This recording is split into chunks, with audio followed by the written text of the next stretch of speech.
29 Maret 2026, Alibaba merilis AI yang bisa mengkloning suaramu, memahami video secara langsung, dan merespons dalam suaramu sendiri. Sudah bisa dipakai hari ini. 5 hari kemudian, Alibaba kembali merilis versi baru. AI yang bisa menulis kode, merencanakannya, menguji, lalu menyempurnakan semuanya otomatis tanpa diarahkan manusia. 2 rilis besar dalam 1 minggu. Startup Moonshot AI merilis Kimika 2,5 mengklaim mengalahkan 3 model AI terdepan Amerika sekaligus. Pendapatannya dalam 1 bulan langsung melampaui total penghasilan sepanjang seluruh tahun sebelumnya. Ini bukan anomali, ini pola. Dalam 3 bulan pertama saja, perusahaan Cina merilis lebih banyak model AI frontier daripada yang bisa dihitung. Qwen, Kimi, Hunyuan, Dubao, semuanya berpacu tiap beberapa minggu. Yang paling mengejutkan adalah biayanya. Model AI Cina berjalan dengan biaya 1/6 hingga 1/4 dari model Amerika setara. DeepSeek mematok harga 1/180 dari GPT. Murah, tapi performa benchmarknya tidak kalah.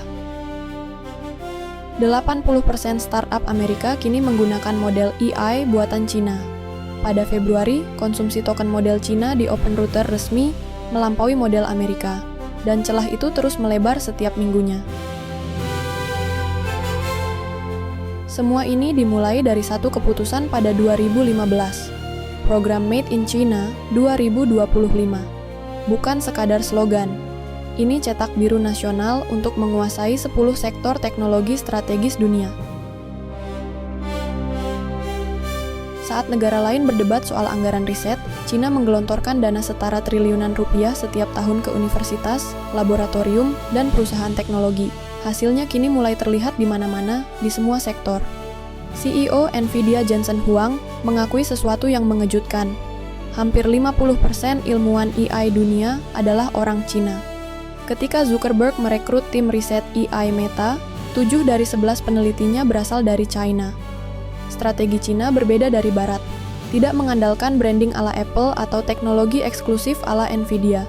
Cina fokus pada satu hal, inovasi secepat dan semurah mungkin, lalu mendominasi pasar global. Strategi ini disebut Military Civil Fusion, peleburan teknologi sipil dan militer. Perusahaan seperti Huawei, BYD, DJI diwajibkan berbagi inovasi mereka dengan militer. Tidak ada yang bisa menolak. Hasilnya, Cina tidak membangun teknologi militer dan sipil secara terpisah. Drone pengiriman paket bisa dikonversi jadi drone pengintai. Mobil listrik berbagi platform dengan kendaraan tempur otonom. Satu ekosistem terpadu. Paret militer Beijing memperlihatkan sesuatu yang belum pernah ada sebelumnya. Barisan drone tempur berbasis AI, robot anjing bersenjata, dan kendaraan tanpa awak. Semua bergerak terkoordinasi sempurna, tanpa satupun operator manusia. Cina sedang membangun tentara yang berbeda dari militer manapun dalam sejarah. Bukan tentara yang lebih besar, tentara yang lebih cerdas, di mana algoritma berperan sebagai jenderal dan drone sebagai prajurit. Sistem AI militer kini masuk ke dalam tender PLA. Seorang peneliti mengungkap, sistem ini mampu menganalisis 10.000 skenario medan perang, dengan variabel berbeda hanya dalam 48 detik. Cina mengembangkan rudal hipersonik yang bisa mengubah bentuk aerodinamisnya saat terbang. Kecepatan di atas Mach 5, bentuk berubah, lintasan tidak terprediksi. Tidak ada sistem pertahanan udara di dunia yang dirancang untuk menghadapi ini. Di laut, Cina meluncurkan kapal serbu amfibi tipe 076, kapal perang pertama di dunia yang dirancang khusus mengoperasikan armada drone tempur berskala besar langsung dari atas lautan. Bahkan di luar angkasa, Cina mengembangkan robot kecil yang bisa menempel pada satelit musuh dan menonaktifkannya dari dalam.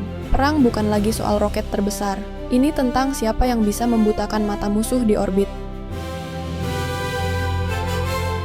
Perkenalkan Jiutian, pesawat induk drone pertama di dunia. Berat 10 ton, jangkauan 7.000 km tanpa awak. Satu misi, terbang mendekati wilayah musuh dan melepaskan 100 drone kamikaze berpemandu AI sekaligus.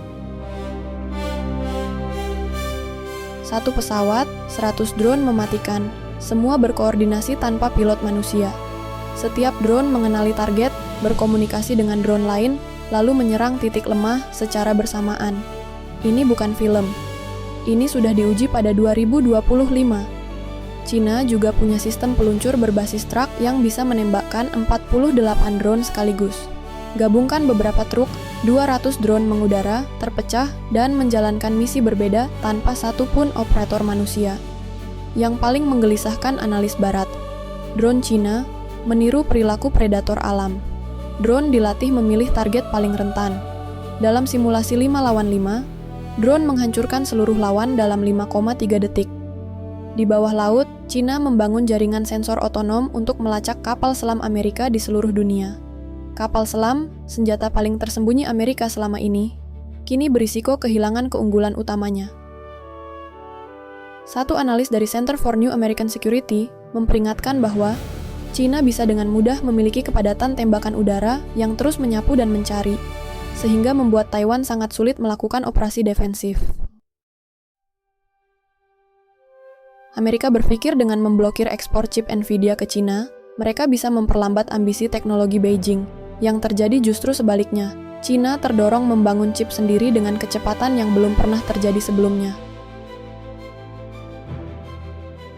Sejumlah analis menyebut proyek chip AI Cina sebagai Manhattan Project versi Beijing, merujuk pada skala investasi dan keterlibatan langsung negara. Target, produksi chip AI meningkat 3 kali lipat dalam waktu dekat. Huawei, yang dianggap sudah dimatikan oleh sanksi Amerika, justru bangkit dengan chip Ascend, dirancang sebagai pengganti Nvidia untuk AI militer. Sanksi yang harusnya membunuh justru melahirkan pesaing baru yang berbahaya. Chip bukan hanya soal komputer. Chip adalah otak dari rudal presisi, sistem navigasi drone, jaringan komunikasi militer, hingga kendaraan tempur otonom. Siapa menguasai chip, menguasai perang masa depan. Cina bahkan melangkah lebih jauh. Mereka mengembangkan chip kuantum Zuchongzi 3, komputer kuantum yang kemampuannya bisa memecahkan enkripsi yang melindungi semua komunikasi rahasia militer barat. Paradoks terbesar, beberapa lembaga riset militer Cina masih menggunakan chip Nvidia A100 dan H100 yang sudah dilarang ekspor sejak 2022. Sanksi itu bocor di mana-mana. Sekarang beralih ke sisi yang sama mengagumkannya. Di luar militer, Cina sedang membangun armada AI sipil yang mengubah standar hidup manusia, dan sebagian dari kita sudah menggunakannya tanpa sadar.